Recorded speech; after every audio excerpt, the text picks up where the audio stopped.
A partir de agora, a Rádio Imperial passa a apresentar Nós Servimos, um programa com a produção e direção do Lions Clube Quitandinha. A apresentação, Doutor Paulo Magno.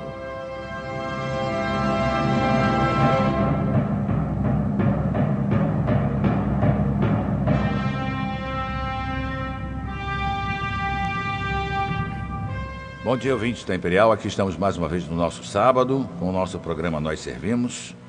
Queria cumprimentar hoje, inicialmente, o nosso governador do Distrito SC1, companheiro Leão Maurício Eloy Silva, e a sua domadora, companheira Leão Lucena Malta Silva, que estão em Petrópolis hoje para realizar a primeira reunião do gabinete da governadoria.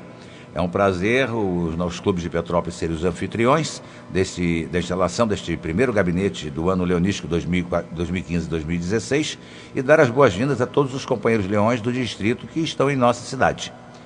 Cerca de 300 companheiros leões que fazem parte do corpo diretivo dos Lions Clubes, dos 60 clubes do distrito, que estão em Petrópolis hoje. Sejam bem-vindos. Daqui a pouco estaremos lá na sala Arthur Saerpe Neto, lá no auditório da FASE e Faculdade de Medicina de Petrópolis, para também participarmos do encerramento desta reunião de gabinete que já está instalada desde as 9 horas da manhã. Hoje o nosso entrevistado, quero dar o bom dia, é o Dr. Bernardino Alves Ferreira Neto, conhecido médico aqui da cidade de Petrópolis, oncologista. É um prazer tê-lo aqui conosco, doutor Bernardino. Bom dia. Bom dia, Paulo. Bom dia, ouvintes. É um prazer muito grande estar aqui. É sempre bom a gente poder falar um pouco sobre o câncer. Exatamente. Desmistificar um pouco essa doença. Exato. Eu queria que você se permita-me tratá-lo por você, se é novo ainda, não vou tratá-lo por senhor. Você se apresentar, por favor, para os nossos ouvintes. É Bernardino Ferreira Neto, sou médico oncologista, faço parte da equipe do Centro de Terapia Oncológica aqui de Petrópolis e de Três Rios. E também sou membro do Núcleo de Prevenção e Controle do Câncer da Prefeitura Municipal de Petrópolis, Secretaria de Saúde. Certo. Eu queria que você explicasse um pouquinho do que se trata a oncologia clínica.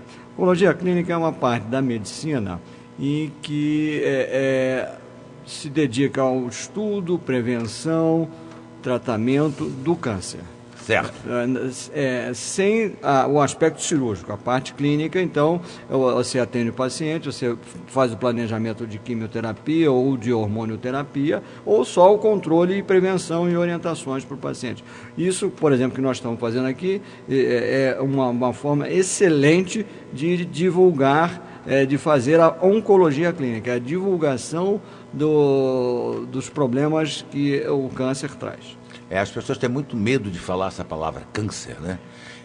Precisamos desmistificar um pouquinho isso. Quando se fala em oncologia, tem-se a ideia de que ela anda lado a lado com o tratamento do câncer. É isso mesmo? É isso mesmo. Não só. Essa é uma grande parte da oncologia, mas também a prevenção, que é a coisa muito mais importante do que o tratamento. Vamos evitar o câncer. Não podendo evitá-lo, vamos dar um diagnóstico precoce, que aí o tratamento é menos intenso e as mutilações são menores. Certo. E, por fim, o tratamento de químio, rádio, cirurgia, etc. Como que a oncologia ajuda a tratar o câncer? Ajuda o tratamento em si. Então, nós temos várias formas. Temos a radioterapia, que é um tratamento através de radiações por fótons, e que é o tratamento local. Por exemplo, nós vamos tratar um câncer de pulmão, do pulmão, então precisamos só atingir a parte do pulmão onde tem o tumor. Nós vamos tratar o câncer de mama, então vamos tratar só a radioterapia só naquela mama adoecida. Certo. Então a radioterapia faz parte de um tratamento local, muito associada com a quimioterapia em vários tumores, como por exemplo câncer de reto e câncer de cavidade oral, de cabeça e pescoço. Temos a quimioterapia, que já é um tratamento sistêmico. Então, nós fazemos a quimioterapia, ela pode ser feita antes da cirurgia, para poder diminuir o tumor e tirar menos tecido adoecido. Podemos fazer a quimioterapia após a cirurgia, junto ou não com a radioterapia. E, por fim, em alguns tumores, como câncer de próstata e câncer de mama, a hormonioterapia, que é o bloqueio dos hormônios que podem favorecer alguns tumores. Perfeito. Um dos tratamentos oncológicos para o câncer que se ouve falar com mais frequência é, como você falou, a quimioterapia. E o outro, a radioterapia. Perfeito. Esses são os mais recomendados? Você pode explicar o que é mais, cada um deles mais especificamente? Tá. Depende muito do tipo de tumor. Do tumor. E também depende do paciente, porque nós não tratamos o tumor, nós tratamos o paciente. Exato. Então, nós temos que ter um cuidado com um paciente, por exemplo, de 75, 80 anos. Nós não podemos fazer uma quimioterapia num jovem de 30 anos ou 25. Então, a gente trata o paciente. O tratamento, mais ou menos, digamos assim, uns 70% das pessoas com câncer irão necessitar, no decorrer da sua vida, de radioterapia. Então, a radioterapia sempre é uma forma muito especial de tratamento, muito boa, capaz de até de curar isoladamente algumas doenças como o linfoma de Hodgkin ou linfoma localizado, e isso pode ocorrer a cura com a radioterapia. Já a quimioterapia, quando a doença é sistêmica e necessita de que a gente, porque quando o câncer começa, ele já, ao começar, ele já espalha-se. Pode não dar evidência clínica, mas já tem algumas células circulando, já tem algumas células tentando se depositar em outro lugar. Então, a quimioterapia é exatamente para atingir o tumor inicial e possíveis células que se disseminaram e ainda estão tentando se implantar naquele local. Perfeito. É um tratamento sistêmico. Pois é, eu queria dizer, esses tratamentos variam de acordo com o tipo de câncer, né? Perfeitamente. Alguns a gente usa exclusivamente a quimio, outros a rádio, outros somamos os dois. E usando só a quimio, por exemplo, podemos ter sucesso? Com certeza. Hoje em dia a gente tem uma possibilidade de cura quando a doença é diagnosticada no princípio, isso é que é importante, diagnóstico precoce. Né? Em torno de 70% dos tumores são curáveis, com cirurgia e quimioterapia. Os tumores infantis são mais curáveis ainda, certo. Em torno de 85% com a quimioterapia. Há outros tratamentos oncológicos que não são tão aplicados ou não são tão conhecidos? Sim, a gente tem menos, a gente tem, por exemplo, bioterapias, até através do uso de interferon, nós temos o BCG para câncer de bexiga, são menos utilizados, mas na área do meio oncológico, sim. Na área, no meio, digamos assim, popular, não. Há relatos, em especial por pacientes que já passaram por algum desses tratamentos, de reações causadas pelos remédios. São os efeitos colaterais, não é isso? Exatamente. O tipo de câncer influencia ou os efeitos são os mesmos para todos os tipos? Não, os efeitos são os mesmos para para aquele determinado grupo de medicamentos. O que vai variar é o tipo de câncer necessita de 2 ou 3 drogas. Então, cada câncer tem um esquema, um protocolo de quimioterapia. A quimioterapia não é igual para todos os tipos? Não, de forma alguma. Nós temos hoje mais de 100 drogas para ser usadas e conjugando uma com a outra, 2 ou 3, ou faz 2 agora, depois mais 3. Então, num momento muito fértil. Bastante remédios novos e bastante esquemas se apresentando com bons resultados. Certo. Esses remédios são escolhidos pelo médico que está aplicando ou eles já são gerais dentro das áreas específicas? Não, já tem um protocolo que vem relativamente pronto das instituições de pesquisa. Perfeito. Né, geralmente americanas ou da Europa Ocidental, mas também temos bons pesquisadores aqui no Brasil, então ele já vem pronto e a gente adapta, analisa, como eu disse, ao paciente. À pessoa. Certo. Não vou tratar um câncer de pulmão, vou tratar o fulano que tem um câncer de pulmão. Certo, perfeito. Isso é importante. E os efeitos colaterais, como você perguntou no início, eles são, hoje em dia, muito melhor controlados do que há 10 anos atrás, por exemplo, quando a gente tinha muito poucos tratamentos de suporte. Então, os efeitos colaterais existem, não é? Lógico. Afinal, qualquer remédio dá efeito colateral, né? O mal vem junto com o bem. Né? Exato. Então, não tem saída. Você casa, carrega a sogra, né? Exatamente. Eu costumo falar isso. Não tem jeito. Não tem jeito. O que acontece exatamente no organismo quando o paciente recebe a quimioterapia ou a radioterapia? Existem tratamentos menos traumáticos e agressivos? Sim, a gente tenta sempre possível dar um tratamento menos doloroso. Tá? Então, por isso que a gente insiste no diagnóstico precoce, porque aí você precisa fazer menos tratamento. Já não tem metástase, então geralmente são 6 ciclos de quimioterapia, ou no máximo 8, e não o tempo inteiro quando a gente tem metástase. Então, desculpe, perdi um pouco a... Não, tudo bem. O que acontece no organismo quando o paciente recebe? Tá. A quimioterapia, então, ela atua de um modo geral, ela atua quando as células estão se multiplicando, que é a base do câncer. O câncer é a multiplicação acelerada e desenfreada das células. Então, quando ela se divide, o DNA está se reproduzindo, ali que entra a quimioterapia clássica. Certo. Então, ali ela mata aquelas células naquele momento. E tem agora, mais recentemente, a terapia-alvo, que é uma outra terapia com menos efeitos colaterais, porém, com outros mecanismos de ação que seria impedindo a sinalização para que aquela célula se multiplique. Isso dá menos efeitos colaterais. A radioterapia, basicamente, é a mesma coisa. O rádio, a irradiação atinge o DNA da célula, matando, então, aquela célula. É a que provoca a queda de cabelo? A radioterapia provoca... As mulheres têm pavor? Com certeza tem, sim. A radioterapia só atinge o local. Se eu fiz no ombro, é só no ombro. Se eu faço uma radioterapia no cérebro, vou perder o cabelo da cabeça. Certo. Se eu faço uma radioterapia na próstata, eu vou perder o cabelo do púbis. Certo. Agora, a quimioterapia já é diferente. Alguns produtos fazem a alopécia, que é a perda total de cabelo. Certo. E até inclusive cabelo do braço, não. Mas que depois nasce de novo. Com certeza, nasce às vezes muito mais bonito. Algumas mulheres reclamam muito comigo que o cabelo às vezes nasce enroladinho, anelado, fica até bonito, mais bonito que um cabelo liso. Mas eu recebo muitas broncas às vezes por causa disso. Hoje o Brasil é um país considerado avançado no campo oncológico, doutor Bernardino, mesmo na região norte do nosso país, que é uma região mais empobrecida. Eu diria que na região norte, a medicina e a oncologia também, ela está, como toda a parte do Nordeste, do Norte e Nordeste do Brasil, não é tão desenvolvida quanto aqui no Sul e Sudeste. Certo. Mas a gente pode considerar que a gente tem ninhos de excelência, né? No Rio, em São Paulo, em Porto Alegre. Isso a gente tem os nichos de excelência de pesquisa e de tratamento. E eu diria, de um modo geral, a oncologia no país é boa. De um modo geral é boa. Nós não temos acesso econômico às drogas muito novas e recentes. Recentemente eu vim de São Paulo, uma droga nova, nivolumab, $50 mil.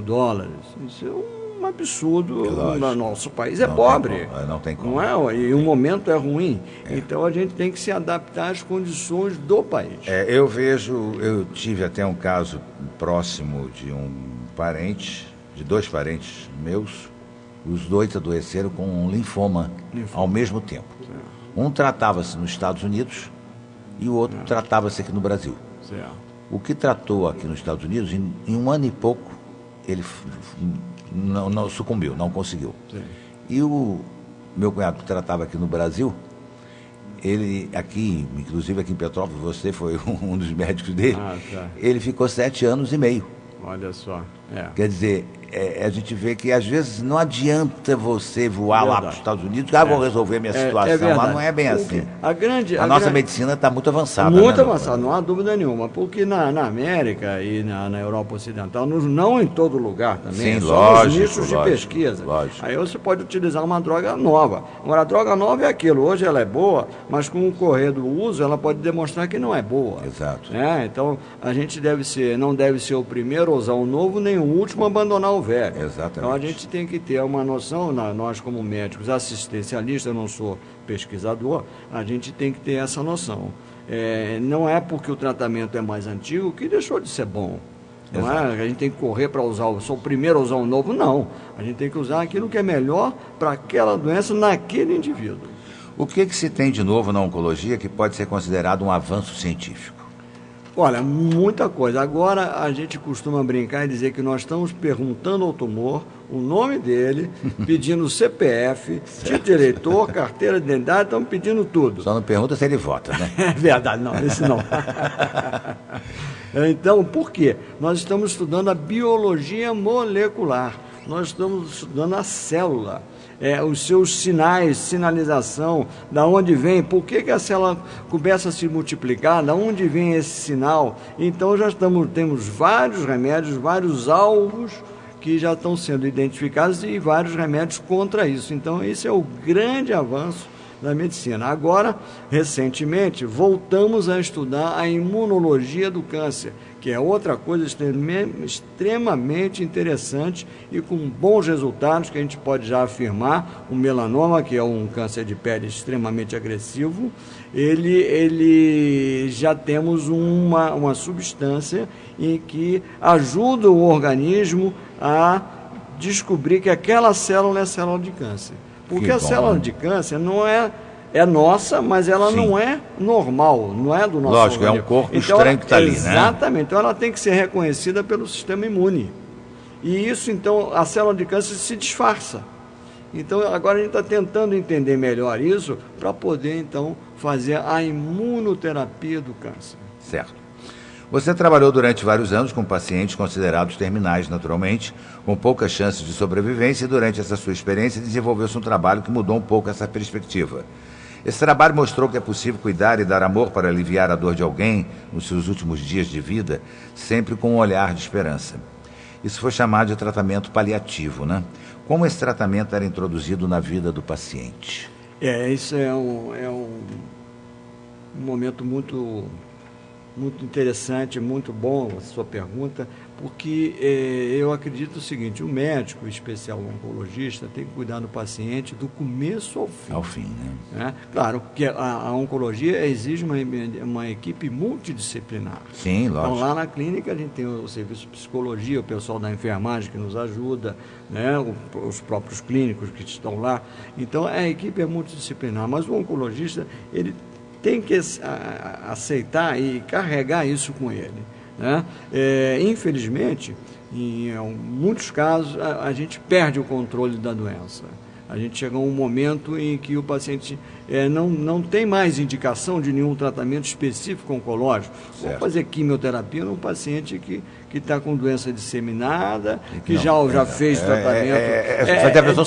Desumano, né? Desumano. Então, exatamente, a gente tem que ser humano. Então, os cuidados paliativos, às vezes o paciente com cuidados paliativos fica anos até. Certo. Cuidando, dando carinho, dando amor, a gente orienta a família. Porque, aliás, na maioria das doenças é necessário. Né? Sem dúvida, não é só no câncer, o renal crônico, o enfisematoso, o cardíaco na sua fase terminal, insuficiência cardíaca. Então, todos nós temos a nossa fase de cuidados paliativos na nossa fase terminal, que a vida, é natural isso que ocorra, né? Então, mas esse é um detalhe muito importante, a gente tem que manter a nossa sensibilidade e o nosso carinho com os pacientes e familiares e cuidadores. Exato. Porque também desestrutura toda a família. É muito difícil. É muito complicado. Mas com o amor na frente, tudo se constrói, né? Com certeza. Nesses momentos em especial de uma doença, é importante o afeto e a solidariedade, como você estava falando. Mas pode ser aplicado não só ao paciente em estado terminal, mas em todos os pacientes que estão passando por algum tratamento mais difícil, não é mesmo? Certo, é verdade, porque você às vezes faz uma quimioterapia e ela pode levar a náusea, vômito, diarreia, infecção, internações, inclusive, com o objetivo de curar. Você faz uma quimioterapia mais forte ou uma radioterapia mais intensa, e isso leva a efeitos adversos. E nesse momento você tem que estar ali sempre presente junto, tentando, não só com as medicações, mas com carinho e atenção de toda a equipe, para que isso seja menos desagradável, menos traumático, menos intenso. Certo.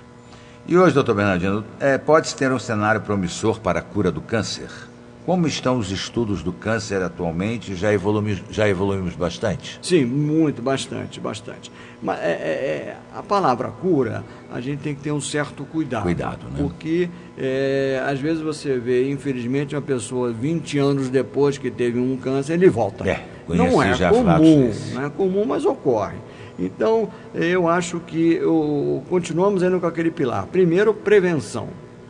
Não fumar, não beber em excesso, não comer gordura, cuidado com a obesidade, etc. Segundo, diagnóstico precoce. Então é muito mais fácil eu tratar um câncer de mama de meio centímetro do que um de 10 centímetros. Lógico. Meio centímetro eu salvo aquela mama e salvo aquela paciente. 10 centímetros também pode ocorrer o salvamento? Pode, mas é mais difícil. Perfeito. Então, o diagnóstico, prevenção e diagnóstico precoce são os pilares para a cura do câncer. Certo. Quando se descobre um câncer, quais os melhores caminhos, além de procurar os médicos, logicamente, que cuidam da doença? Temos muito medo de falar, de conhecer ou até mesmo de acompanhar pessoas que estão com câncer. Parece que o câncer pega. As pessoas têm até medo disso. Como é que nós devemos agir, doutor Bernardino? Você tocou num ponto interessante. A gente tem que quebrar esse estigma. Exatamente. O câncer não pega. Alguns vírus podem dar câncer. Vírus de hepatite B, vírus de hepatite C, mas não é que você vai pegar o vírus e vai ter o câncer. Então, o câncer não pega. Esse é um ponto primordial. Um ponto certo. Agora, a gente tem que ter humanismo, a gente tem que ter carinho, a gente tem que ter atenção, a gente tem que perder esse medo de cuidar das pessoas, a gente tem que dar atenção. São pessoas que ficam muito fragilizadas emocionalmente, então há necessidade da gente ultrapassar esse nosso receio e dar todo o nosso amor para aquela pessoa que está em sofrimento. Eu acho que isso é fundamental e ajuda muito o paciente com câncer e os seus familiares. E quanto à prevenção, ainda é a melhor forma de combater o câncer? Sem dúvida nenhuma, a prevenção é a melhor forma. Como se prevenir de alguns tipos de câncer? Muito interessante a sua pergunta, veio cair muito bem. Então, o que a gente tem que saber? Quais são, então, os fatores de risco mais importantes para os cânceres mais comuns? Então, o fator de risco mais importante é o tabagismo. Então, o tabagismo, 30% das mortes por câncer são devidos ao fumo. Fumo aí está incluído cigarro, maconha, cachimbo, charuto, qualquer tabaco. Qualquer tabaco, mascar fumo de rolo, que isso já praticamente não existe mais, quase mais, né? Mas dá muito câncer de boca e de língua, que é horrível. Certo. Então, a gente tem que entender que o tabagismo, então, se prevenir. O que é melhor? Não fumar. É lógico. Se você puder não fumar, é o melhor. Puder não fumar. Ao estar fumando, tentar parar. Exatamente. Tomar uma consciência, hoje eu vou parar de fumar. E parar de fumar é mais fácil do que a gente imagina. Eu posso dizer isso porque eu sou um ex-fumante. E no momento que eu resolvi que não, sou oncologista, estou tratando um câncer de pulmão e estou fumando, isso não tem o menor sentido, né? É loucura. Então eu falei, não, vou parar e tomei essa decisão e foi mais fácil do que eu imaginei.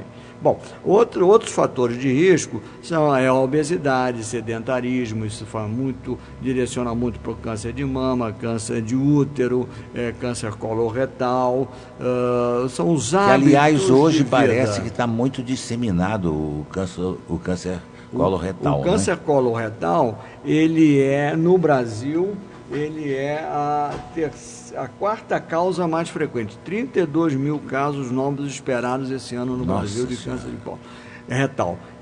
Por causa disso, a nossa alimentação é ruim. 30% dos tumores estão ligados aos hábitos alimentares.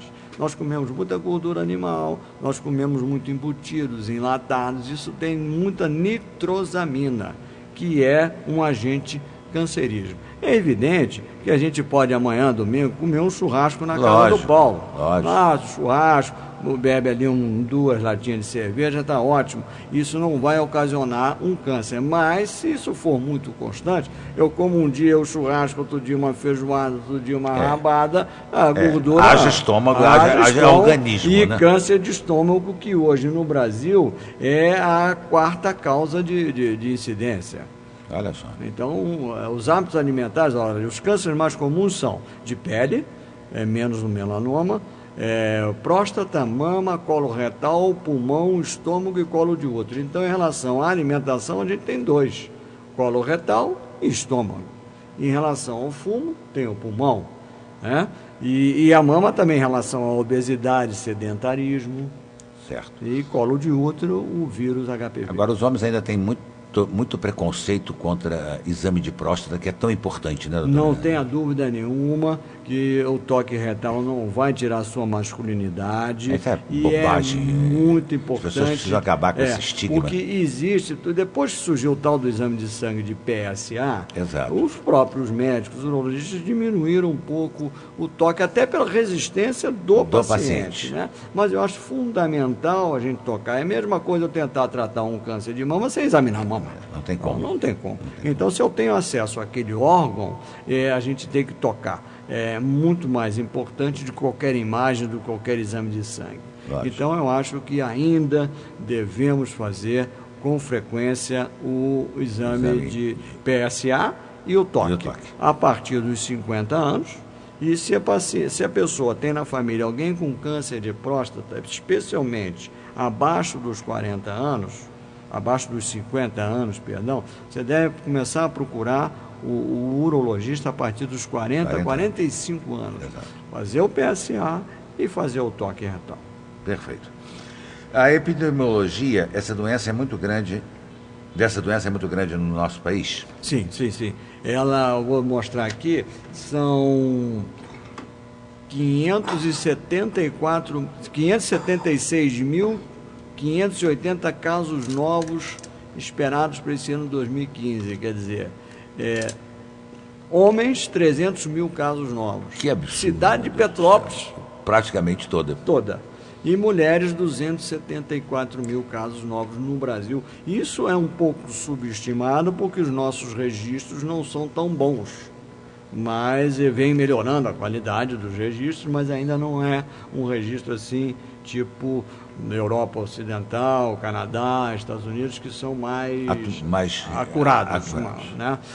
Então, 570 mil pessoas com câncer por ano é esperado. Nossa Senhora. É muita coisa. Muita coisa. Quais são os sintomas, os sinais do câncer? Cada tipo tem uma sintomatologia diversa? Isso, sem dúvida nenhuma. Cada tipo tem uma sintomatologia, né? Conforme aquele órgão, que, por exemplo, o câncer de mama não dá um sintoma no início, aparece só depois um nódulo, um caroço. O câncer de pulmão geralmente dá tosse, às vezes uma tosse frequente, falta de ar e escarro com sangue. Diarreias prolongadas, devem se tomar cuidado com diarreias prolongadas, com cansaço, anemia e emagrecimento sem causa. Então, febre também de origem não determinada e prolongada são sinais gerais de uma série enorme de cânceres. Certo. Vamos fazer um breakzinho aqui para a gente tomar uma aguinha e a gente já volta já. Imperial AM, a sua rádio. Disque Denúncia Petrópolis, em que posso ajudar? É isso mesmo. O Disque Denúncia chegou a Petrópolis. Essa é uma poderosa ferramenta de combate ao crime a serviço da cidade imperial. Você pode denunciar casos de violência, roubo, tráfico, crimes ambientais e muitos outros. O sigilo da ligação é garantido. Nada é gravado e nem rastreado. Funciona 24 horas, 7 dias por semana, com custo de ligação local. Você não precisa se identificar, só denunciar. Disque Denúncia 0300 253 1177. Pesquisas apontam o rádio como um dos veículos de comunicação mais confiáveis do país. O rádio desempenha diversas funções na vida da cidade. Anuncie numa rádio de grande credibilidade em Petrópolis. Anuncie na Rádio Imperial e apareça. Acesse www.radioimperialam.com.br ou ligue 2237-6161. Rádio Imperial, crescendo com você. Nesta estação, as maiores ofertas para deixar um clima especial e muito mais gostoso no ar. E só o Festival de Inverno do Bramil tem para você. Chocolate Lacta Sabores, R$ 5,95. Leve 3 e pague 2. Nesta promoção, a unidade sai a R$ 13,96. Leite Ninho, 400 gramas, R$ 8,95. Lasanha Seara Bolonhesa, 600 gramas, R$ 6,79. Linguiça de frango lar, R$ 7,89 o quilo. Papel higiênico Cotton Neutro, leve 12 e pague 11, R$ 9,19. Bramil, sempre pensando em você. Todos os domingos, a partir das 10 horas da manhã, a Rádio Imperial transmite ao vivo a Santa Missa, direto da Igreja do Sagrado Coração de Jesus. Imperial Petrópolis. Todo mundo tem seu time, seu lugar, seu amigo favorito. Mesma coisa é com café, tem que ser o favorito. Café gostoso de fato, pro dia ficar bonito. Favorito, favorito, pro dia ficar bonito.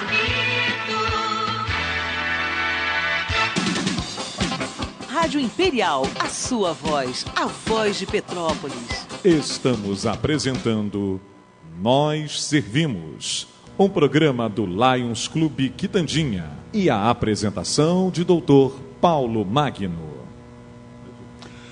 Doutor Bernardino, voltando à nossa entrevista, quando se deve procurar um médico para a realização de exames? Olha só, são algumas dicas, né? Por exemplo, as mulheres, a partir dos 50 anos, elas devem fazer mamografia, né? Dependendo na família se tem alguém com câncer de mama ou câncer de ovário mais precocemente que isso, a partir dos 40, 45 anos. Procurar o médico. Mas o autoexame de mama também é importantíssimo, muito né? importante. É muito melhor eu descobrir um tumor de 2 centímetros do que de 8 ou 20. Lógico. E com o toque já dá para ver, perceber, né? Então se percebe, se procura o seu ginecologista ou vai no posto de saúde, que seria a porta de entrada para o sistema especializado, né, no caso. Então, por exemplo, então seria a prevenção no câncer de mama, poderia ser feita desta maneira, qualquer tipo de sangramento que ocorra, ou sangramento oral, ou sangramento retal, ou pela urina, isso tudo tem que nos direcionar logo ao nosso clínico. Para o homem, esse sangramento na urina já é um indício de próstata? Não necessariamente, né? Claro, a coisa Existem mais comum é cálculo sintomas renal e infecção urinária. Mas assim, o câncer de bexiga, o primeiro sinal é sangramento na urina. E para o câncer de próstata, existe assim mais especificamente? Infelizmente não temos nenhum sintoma. Por isso é que é tão importante o exame, né? Perfeito, Paulo, isso mesmo, você tem toda a razão. Quais são os fatores de risco? Os fatores de riscos mais importantes que nós temos são os hábitos de vida inadequados, por exemplo, comer muita gordura, como já falamos, sedentarismo. Gente que não quer andar, não quer fazer nada. A obesidade leva muitos tipos de câncer, além de doença cardiovascular, não é só. Exatamente. Se você tem bons hábitos de vida, você não vai ter hipertensão, ou vai ser mais fácil de controlar, você não vai ter infarto. Então tem várias coisas benéficas, não só beneficiando a prevenção do câncer, como outras doenças. Outro fator de risco que já falamos aqui é o tabagismo e o álcool. O tabagismo já conversamos, 30% de causa de óbitos por câncer, o tabaco é o pior, pior que tem. Né? Agora tem o álcool também em excesso, câncer de boca, o indivíduo que fuma e bebe, ele tem 35 vezes mais chance de ter câncer de boca do que um indivíduo que não fuma e não bebe. Então, realmente, são dois fatores que unidos é terrível. E do álcool vai direto à vesícula e ao fígado, né? Exatamente, o hepatocarcinoma e também outros tipos de câncer cirrose, da cavidade oral, além de não ser câncer, cirrose alcoólica também, que não tem nem tratamento específico. Que acaba encaminhando para um câncer, também evolui pode para ocorrer o câncer. Para o hepatocarcinoma, o câncer. Então, o sedentarismo. Como é que a gente pode fazer isso então? A gente tem que comer pouca gordura e fazer exercício 30 minutos por dia, 5 vezes por semana. Não precisa ser um atleta, um sarado e fazer exercício. Não, caminhar, forçando um pouco, fazendo um pouco de resistência e isso diminui muito. Comportamento sexual. Isso é importante também, porque nós temos aí o câncer de colo de útero, que é a 6ª causa mais frequente de câncer nas mulheres. Então, isso é muito importante. São esperados, a terceira causa mais importante no câncer nas mulheres, são esperados 15 mil casos novos de câncer de colo de útero. Isso é uma vergonha, porque é uma doença altamente prevenível. Eu gostaria que todos os tumores fossem igual ao câncer de colo de útero. Você faz um exame simples, um exame ginecológico, faz o Papa Nicolau e você, você tem lesões pré-malignas, você tem a chance na mão de que essa lesão não se transforme num câncer. Então, a gente acha que é um absurdo essa quantidade enorme de câncer de colo de útero, que é um câncer grave, difícil de tratar, mutilante, que você tem que tirar o útero, às vezes tem que tirar os ovários da moça, ela fica sem ter filho, nem nada. Então, realmente é muito ruim. Então, o comportamento sexual é um grande fator de risco. Então, precisamos nos proteger. Né? Então, tem que usar preservativo. É lógico. Né? Inclusive, a transmissão do vírus HPV, agora, se eu não me engano, depois de fumo e álcool, o HPV é a terceira causa de câncer de boca. Então, também o sexo oral é também um problema. Isso, né? Doutor Bernardino, casos de câncer na infância, as crianças possuem uma biologia diferenciada e o tratamento da doença é mais rápido? Quais os tipos mais frequentes de câncer em criança? Eu não sou, porque é uma especialidade. Para você ter o oncologista infantil, tem que ser pediatra. Né? Exato. Mas eu aprendi muito com uma amiga minha, a doutora Beatriz Ecardi, até de Petrópolis, fantástica oncologista infantil. O câncer, as crianças, elas lidam melhor com o tratamento. Lidam melhor, cada dia é um ensinamento. Eu vi poucas crianças com câncer, mas sei disso. A gente sempre conversa com os outros colegas. O meu filho está fazendo especialização em oncologia em Belo Horizonte, está na área da oncologia infantil agora, está passando. Então ele me conta muitas coisas sobre isso. Então a criança aceita muito melhor, ela tem uma força interna muito maior, um desejo muito grande de sobreviver. De vencer, exatamente.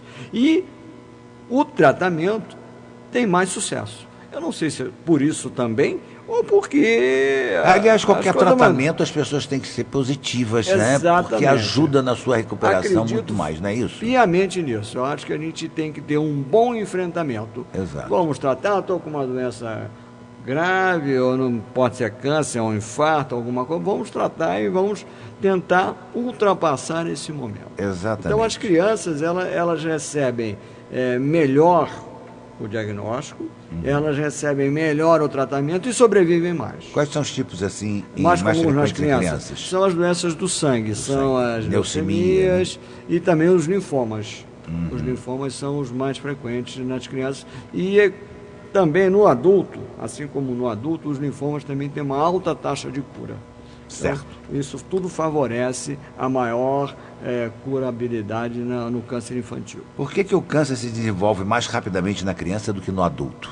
Provavelmente pelo ritmo porque o câncer vem da nossa célula. Então, o nosso ritmo. Então, quando a gente é criança, a nossa célula está se reproduzindo muito mais rápido do que quando a gente tem 70 anos, 80 anos, que a divisão celular é mais lenta. Mais lenta. Então, se a gente tem uma divisão celular já mais rápida, uma célula mais jovem, mais rápida, ela se transformando em câncer, ela será mais rápida. Quer dizer, com isso podemos compreender que quanto mais novo você tiver o câncer, ele evolui mais rapidamente. Sim. Geralmente, sim. Por isso que, às vezes, uma pessoa mais idosa dura muito mais do que uma pessoa mais jovem. Perfeitamente. Essa semana eu vou tirar férias, tu vai entrar no meu lugar. Não, que isso? Mas é isso, não há dúvida nenhuma. Você matou a charada. No caso de transplantes de medula óssea, os brancos oferecem uma quantidade suficiente para atendimento a quem... Os bancos, né? Bancos de medula. De medula. Eles oferecem uma quantidade suficiente para atendimento a quem necessita desse tipo de transplante? Não, infelizmente não. Porque 1 para 100 mil, eu não sei direito bem essa relação, mas são poucos os doadores e muito poucos doadores para quem precisa muito. Então, realmente precisamos participar dessa campanha aqui, o pessoal do Santa Teresa. Em Petrópolis nós temos isso. Nós temos a campanha do pessoal do Santa Teresa, lá a doutora Carla Duarte, que até trabalha com a gente no CTO, sobre estimular as pessoas a fazerem a doação de medula. A pessoa pode não se é cadastrar. muito difícil. Certo. Né? Não vou dizer que é ir ao cinema e. Lógico, né? lógico. Mas é um exame que não é extremamente doloroso, é muito relativamente simples, né? e pode salvar uma vida. Exato. A pessoa pode se cadastrar para ser doador? Sim. Parece que o Brasil hoje é o terceiro banco de doadores de medula óssea do mundo. Não sabia desse dado, mas sim, a gente tem que se cadastrar. Geralmente o cadastro é feito no Hemorrio, que é aqui mais próximo da gente, e eles dão todas as orientações e guardam lá a medula para salvar alguém que apareça para fazer. Porque a gente nunca sabe, né? Nunca sabe. O transplante de medula é um sucesso no tratamento. Como é realizado esse procedimento de doação? Você preenche um cadastro, faz exames de rotina para ver se você pode doar e faz uma biópsia da medula óssea, geralmente na parte da bacia. Perfeito. Você é uma agulha que entra ali na bacia, dói um pouco, não há dúvida nenhuma, incomoda um pouco, mas ali você aspira essa medula e congela e deixa guardadinha. Perfeito. Mas não é nada que ninguém não possa fazer. Nada que ninguém não possa fazer, sem dúvida. Existem cânceres que são muito rápidos. Em 40 ou 50 dias, uma pessoa que era saudável acaba morrendo por causa dessa doença. Verdade. Há alguns tipos de cânceres específicos que têm essa velocidade e essa letalidade. Sim. Cânceres que a gente chama de pequenas células. Câncer de pequenas células do pulmão, por exemplo, é um tumor que a chance de cura é muito difícil. Eventualmente, você vai bater um raio-x para operar o dedão do pé e no raio-x aparece um pequeno nódulo, você vai lá, tira aquele nódulo e aí ele é um câncer de pequenas células de pulmão, pode ser curado dessa maneira. Agora, se ele começa a dar sintomas, você, infelizmente, a taxa de cura é muito pequena. Ele tem um movimento de aceleração, de multiplicação muito grande. Rápido. Outro câncer é o câncer anaplásico da tireoide. Não esse câncer mais comum, papirífero, tranquilo de se tratar, sem problema nenhum. Mas o câncer anaplásico da tireoide, em média, sobrevida de 90 dias, que a gente não tem um tratamento adequado para ele. A leucemia e ele é muito rápido. Agressiva. E a também, leucemia também, a leucemia aguda, ela é extremamente parece que foi em 60 dias. Mais ou menos isso. O que vem a ser a imunoterapia? A imunoterapia é o tratamento que, através da estimulação do nosso sistema imunológico. Como você falou muito bem, a célula de câncer, ela é nossa célula, mas se tornou um ser estranho. Então, nosso sistema imune é feito para isso, para eliminar todos os seres estranhos, vírus, bactérias, fungos e células malignas. Certo. Né? Então, a gente tem que estar estudando muito bem isso agora, a imunoterapia do câncer, que é para identificar como que a gente pode estimular o nosso próprio sistema imunológico a combater as células de câncer. Uma das causas do câncer, além dos fatores externos, são os fatores internos. E um dos fatores internos nossos é que o nosso sistema imunológico não reconhece aquela célula como uma célula errada, uma célula maligna, então não mata aquela célula. Então a imunoterapia basicamente é isso, vamos ter que descobrir uma forma de que o nosso próprio organismo, através do nosso sistema imunológico, que é muito bom, que a gente vive cercado de ataques, de todos os lados. De todos os lados, e então para eliminar, ou pelo menos ajudar a quimio, radiocirurgia, a eliminação da célula maligna. Perfeito. Por que o nosso país, o Brasil, ainda não distribui gratuitamente a vacina contra o HPV? Essa vacina realmente ela inibe? E quanto à vacinação da hepatite também?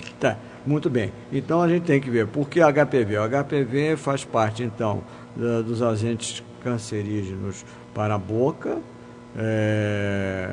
Quer dizer, não é só o sexo vaginal o anal que pode provocar. O anal também provoca o HPV. Com certeza. Muito importante isso. Sem dúvida nenhuma. É a terceira causa do câncer de boca. A primeira é fumo, álcool e depois o HPV. Então isso é muito importante. Então o HPV e o vírus da hepatite B e o vírus da hepatite C também podem levar ao câncer. Então, A primeira vacina contra o câncer, entre aspas, Certo. foi a vacina contra a hepatite B. Lembro-me muito bem do professor falando sobre isso. Primeira vacina contra o câncer. Essa vacinação é gratuita? Essa vacinação é gratuita. Nos postos de saúde? Nos postos de saúde, no serviço de epidemiologia, muito bem cuidado. É uma aqui na vez cidade. só que tem que tomar? Não, são 3 São doses, 3 se eu não me doses. engano. Né? E o HPV, por que ela não entrou ainda? Porque custo. Né? Muito Algumas caro, né? cidades fazem a vacinação, outras não. Por causa do custo. Infelizmente é um país pobre. Mas veja Aliás, bem, é um país veja bem. rico de Perdão. povo pobre, né? Exatamente. Não diria povo pobre, não. Eu diria de gestores pobres.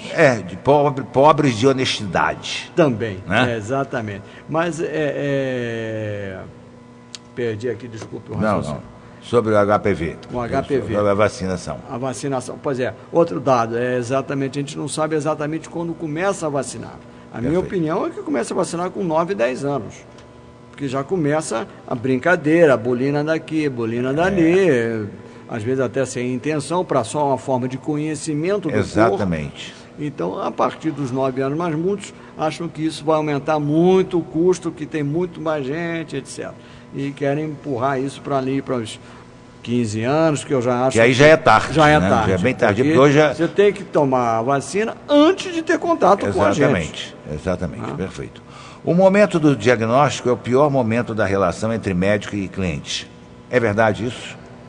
Abala bastante a forma de como se fala, abala bastante a pessoa, às vezes a própria família protege tanto aquela pessoa que não permite que a gente possa, que fale sobre o caso. Nós temos, a pessoa tem que ter conhecimento. Tem que ter conhecimento, a pessoa tem que saber o que vai fazer da vida. Lógico. Então, eu tenho hoje uma doença fatal. Até para se cuidar melhor, exato, né? Não, e também isso, mas eu quero dar um beijo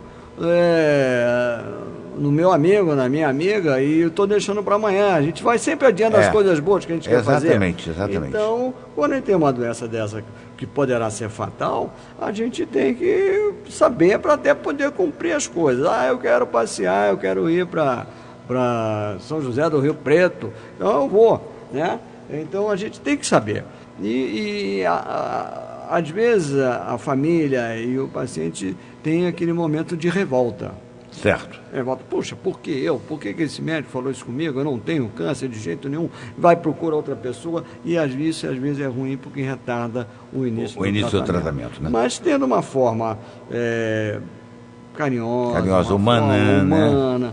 E lá no CTO nós temos a vantagem e a grande oportunidade de contar com um serviço de psicologia. Então, né? isso é tão importante. As pessoas, às vezes, a própria pessoa da recepção, a própria pessoa da enfermagem identifica, olha, esse paciente precisa ter mais carinho, mais atenção, Lógico. Cuidado ao se falar. Exato. Então a gente também não precisa dizer na primeira consulta tudo de uma vez. Lógico, né? lógico. Então a gente vai falando aos poucos, etc. Então isso Bernardino, nos ajuda muito a psicologia. Certo. Existem alguns mitos e verdades sobre câncer. Sim. Adoçantes causam câncer? Bom, adoçantes usados de uma forma que eu vejo por aí, sim.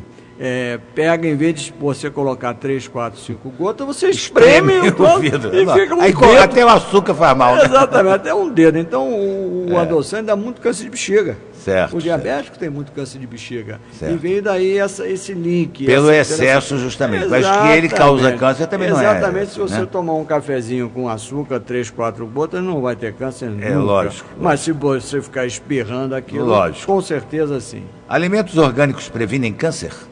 Olha, a prevenção do câncer através da alimentação ajuda.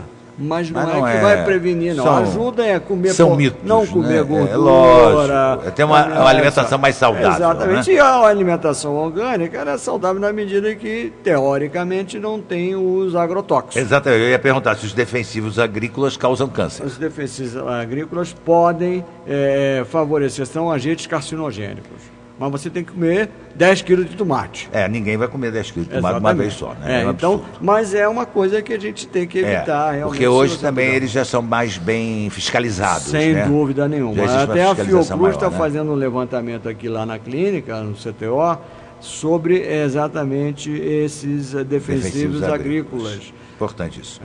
Onde se encontra apoio para os portadores de doenças oncológicas em Petrópolis? Tá. Bom, a parte clínica e psicológica aí vamos lá no prestar CTO. atenção, porque isso é importante que as pessoas saibam aonde se dirigir. Perfeito. Então, doença estabelecida é CTO. E onde fica o CTO? O CTO fica ali no Morém, na rua Dr. Saerpe, 309. O tratamento é gratuito, doutor O Bernardo? tratamento, nós temos convênio com o SUS. Com o SUS. Então aí é o ouvinte nosso aí que perguntou, né? Onde ela não quis se identificar, né? Onde ela e o marido poderiam fazer exames. Não, veja bem, não. Lá no CTO não é exame. Aí já é o tratamento. Já é o tratamento da doença doença estabelecida. Diagnosticada. Porque a porta de entrada na área de saúde é através dos postos médicos. Então, nos postos médicos em Petrópolis, nós podemos fazer os exames. Com certeza, você vai lá, tem um clínico da família, examina você, tem nódulo na mama, manda fazer a mamografia, depois manda para o mastologista ou ginecologista fazer a biópsia. O SUS faz isso hoje em Petrópolis. O SUS faz isso hoje e eu quero dar o meu depoimento aqui, que o SUS aqui está, em relação às outras cidades em volta, muito bem. Certo. Tá? Tem os seus problemas, algumas demoras com o exame, algumas demoras com as biópsias, mas, de um modo geral, você olhar em torno, a cidade de Petrópolis ela tem uma boa estrutura de saúde. Perfeito. Tá? Então, agora, o apoio à pessoa com câncer, que é um apoio social, um apoio que nós damos esse apoio emocional, mas ela precisa muitas vezes de um apoio social. Aí nós temos aqui a APPO, a Associação Petropolitana de Pacientes Oncológicos, que é vizinha do CTO. São duas entidades diferentes, porém unidas no mesmo sentido, objetivo, dar qualidade ao paciente de câncer. Perfeito. Onde os pacientes oncológicos podem fazer exames preventivos na rede pública e se tratar em Petrópolis, você já disse praticamente. São nos postos de saúde, no centro de saúde. Nós temos uma boa rede. Ótimo. Até que ponto o INCA pode ser considerado um hospital de referência e até que ponto ele atende a demanda necessária? Bom, o INCA sempre foi um hospital de referência. Ali tem grandes oncologistas, conhecemos vários deles, tem várias linhas de pesquisa. Mas como a gente já falou aqui, o país está numa crise danada, está muito ruim. E isso quem sofre? Saúde e educação. Que devia ser da onde tira as verbas. É da onde tira a verba, é da onde tira as verbas. Não pode, exatamente. Então o INCA é realmente um instituto de referência e continua sendo, apesar de todas as mazelas que estão ocorrendo. Realmente falta. Que é um grande hospital. Gás, né? É um absurdo. É um absurdo. A gente não consegue conceber isso. Exatamente, mas mas ainda é considerado, sim, um grande hospital e um grande centro de referência e de passar as normativas para a prevenção e tratamento do câncer. Perfeito. Doutor Bernardinho, nós vamos para um jogo rápido aqui, um bate-bola. Renatinho, manda aí o nosso jogo rápido. Eu nunca fui bom de futebol, não, hein? Vai ser. E eu ainda torço pro Botafogo, viu? Tá na segunda, mas a gente perdoa. É líder? Rápido. Doutor Bernardino, Sérgio Cabral. Gostava muito do pai dele. É isso que eu posso dizer. Eu acho que ele não conseguiu. O primeiro mandato talvez tenha sido bem interessante, mas o segundo mandato eu acho que foi muito fraco. Pezão. Eu, como oncologista e botafoguense médico, a gente tem sempre esperança, mas não sei. Dilma me decepcionou muito. Eu acho que ela, principalmente para a reeleição, ela fez tudo para ser reeleita. Então isso é inadequado. Então hoje o que a gente pode avaliar de uma hoje é muito ruim, mas não podemos deixar de dizer que a ação social dela, do governo dela, foi e é importante, mas às custas de muita coisa inadequada feita pelo partido. Perfeito. Eduardo Cunha. Eduardo Cunha, eu prefiro não comentar. Renan Calheiros. Igual, idem, porque pelo amor de Deus, ninguém merece essa dupla, gente. Aécio Neves. Aécio Neves, olha, eu votei nele, mas também não é nenhuma joia rara, nada disso, mas tem um perfil talvez um pouco melhor do que esses todos que você falou aí. Eduardo Paes. Eduardo Paes, eu vou aqui citar o meu filho, não vale nada. Drogas. Drogas, isso é um problema muito sério, especialmente na juventude, que quer experimentar tudo, quer conhecer tudo, isso é um problema. Pode levar, inclusive, a sério os outros problemas. Sim, né? Claro, drogas, além de levar câncer, a desagregação da família, e você passa a roubar e a matar para você continuar mantendo aquele vício. É um caos. Aborto. Sou um homem católico contra, mas existem algumas situações da medicina que a gente deve aceitar isso. Tá? Mas, de um modo geral, sou contra. Maioridade penal. Maioridade penal, sou favorável. Por quê? Bom, um menino de 16 anos que pode tirar título de eleitor, pode votar na pessoa que vai mandar em você. Perfeito. E vai lá te dar um tiro, te dar uma facada, que agora é facada para roubar uma bicicleta, mata você ou te aleja e fica um ano. Não é possível. Corrupção. Corrupção, isso é um mal. Isso é um mal que vem desde o tempo do Império e não é só no Brasil, isso tem em qualquer lugar. A impunidade que é o grande problema. Exato. Agora, com a Lava Jato, a coisa está começando a dar um respiro, um alívio, um desejo maior das pessoas acabar com isso. Certo. BNDES. BNDES o próximo. Se aparecer alguma coisa do BNDES, vai ser forte. Reforma política. Reforma política. Eu sou favorável. A gente não pode ter como Senado. Eu sou totalmente contra. Um deputado federal tem 50 assessores. Isso é um absurdo. Tem passagem para ir de cada 15 dias para o lugar dele, onde ele mora, lá no Nordeste ou aqui no Sul. Não é possível. Totalmente favorável a uma reforma política adequada. Não essa que foi feita a toque de caixa para tentar tirar a opinião pública o foco da Lava Jato e da corrupção e botar na pessoa lá do Congresso. Petrolão, isso. Magoou a grande autoestima que era a Petrobras. Exatamente. Era a nossa referência. Nossa referência, todo mundo. Quem é que não gostava da Petrobras?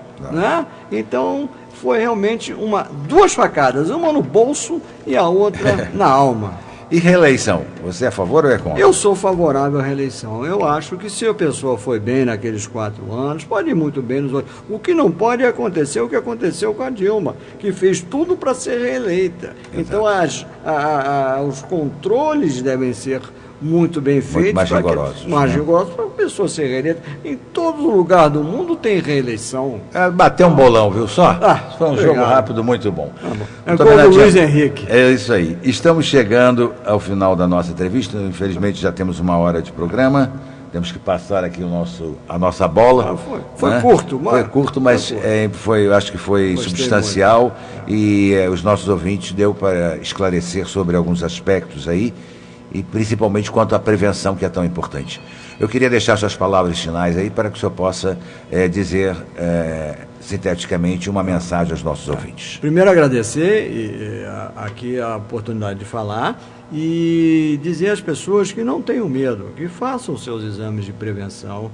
E aqueles nossos pacientes com câncer, que também não se desesperem, que há tratamento e que o tratamento está cada vez melhor, as pessoas estão vivendo cada vez mais tempo, tem uma campanha por mais tempo que é muito interessante, da FEMAMA, na qual a PPO está engajada também. Então, eu acho que há esperança. Perfeito. Doutor Bernardino, muito obrigado pela sua presença, por ter se predisposto a vir aqui no sábado, que é dia de lazer, é dia de descanso. Né? Mas é importante trazer aos nossos ouvintes algumas informações sobre esse tipo de doença que é tão comum em nossos dias e é tão agressivo ao mesmo tempo, e se as pessoas não se cuidarem, podem se disseminar muito mais rapidamente. Isso. Né? Há esperanças, há cura para vários tipos de câncer em nosso país. Nós somos um país que estamos avançando, né, dentro da pesquisa e do tratamento do câncer, né? Então é importante que as pessoas saibam realmente que nos postos de saúde podem fazer os exames preventivos em nossa cidade, que há condições disso ser feito e que, se for constatado, tem o tratamento no CTO, que é um centro de referência em nossa cidade, que pode tratar dos clientes pelo SUS. Quer dizer, não é nada demais, todo mundo tem condições de fazer o tratamento e as pessoas devem se orientar melhor sobre esses problemas. Muito obrigado a todos os ouvintes pela atenção dispensada ao nosso programa. Sábado que vem estaremos aqui com mais uma entrevista, mais um entrevistado, mais uma pessoa entrevistada. Queremos agradecer aí o Renatinho na técnica, mandar um abraço aí especial para o nosso amigo Jorge Luiz, que vem no sábado de tarde aí, né? Daqui a pouco às 11h30, né? O show do Roberto. E agora Jefferson Marques com o nosso Plantão Imperial. Até lá, gente. Obrigado. Fui.